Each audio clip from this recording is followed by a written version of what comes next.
Hey, what's up guys? This is What the Tech, and about a week ago, during Google's earnings call, we got a slight peek inside of how Google's own line of phones is doing. Turns out, it's doing pretty okay. Alright, so jumping into it, Google's own Pixel series of phones have always been marketed and priced as a flagship. Aside from the camera, one of its best features or assets it has in its tool belt, in my opinion, is the fact that it's sold by a reputable company, a household name that almost everyone knows, Google.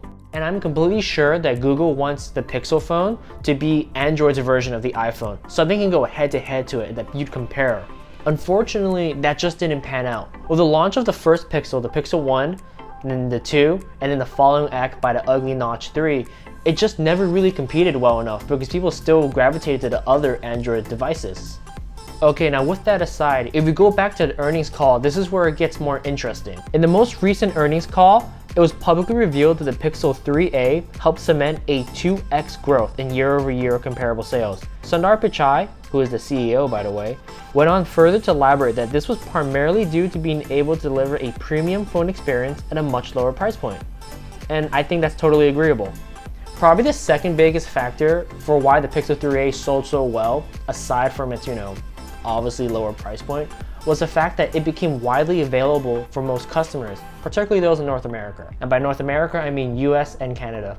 Upon launch, the Pixel 3a was touted to be widely available from almost every major US carrier. Now, if we look back at the history of things, something that always pissed off Pixel owners or Google aficionados was that the Pixel has always been just for Verizon. And that's great and all if you're on Verizon, but if you wanted to bring it to another network, you'd have to buy it outright, unlocked from either the Google Store or the former mentioned. Not a lot of people want to do that. This time around, the Pixel 3a came to Verizon, T-Mobile, Sprint, and US Cellular. When using comparative numbers from Statista, those four mentioned companies have a market share of around 65.69%. And when combined with a much more aggressive marketing campaign that we've seen for the 3a with its head-to-head comparisons against the iPhone 10, Phone X, of course, we can see that making something cheaper, more easily attainable, and better known leads to increased sales. Go figure. So now we're at this part of the video. What's next for the Pixel series of phone? Unfortunately, or fortunately enough for some people, Google has been so insistent on leaking and confirming every single thing about the next series of Pixel, the Pixel 4, that we already know everything there is to know. We know the front, back, we know it has face unlock, we know it has motion sensors on it. Pretty much this is the smartest move if you want to build hype, but the dumbest move if you're trying to get rid of Pixel 3 inventory. And speaking about the face unlock, thanks to the Made by Google video, it shows that the Pixel 4 will be getting, of course, a Face ID competitor and motion gestures. Now, I know I should be making a bigger deal of this, but I honestly don't care. I mean, don't get me wrong, face unlocking with those Bevius sensors will undoubtedly make it just as secure as Apple's Face ID, and the hand gesture thing. Yeah, I know people say that hand gestures have been an old gimmick since the S4, S5 for the Galaxy phone. I think, don't quote me on that. I can find that pretty useful, especially for a device that does not have a fingerprint reader and just has Face ID. Because one of the most annoying gripes of having a facial recognition system is that if it's on the table, I'd have to do this. Or pick up my phone. I don't want to do that. If I can do some kind of hand gesture to unlock the phone, that'd be great. Also, it has to not be clunky. I mean, if it only works doing a specific type of movement, then obviously it's not going to be that great and it will be cemented as just a gimmick. Again, that's all cool and all, and I would love to change the volume of my phone by twisting an imaginary nipple. What will the Pixel 4 cost? All previous Pixel devices have launched placing themselves as flagships, giving them flagship pricing. But at that time, I can argue that the 2 and 3, they didn't really feel like flagships to me, and it didn't justify the cost. They would have been great for $100 or $200 less, but given that the Pixel 4 is going to be loaded with a bunch of new tech, some of which isn't proven yet, it could end up ballooning to be something unattainable for most people. Ideally, it should cost the same. Hopefully it doesn't eat into the margins too much for Google and they can stomach the slight loss. However, we're going to have to adopt a wait and see attitude and just see how things turn up. I'm going to call it now.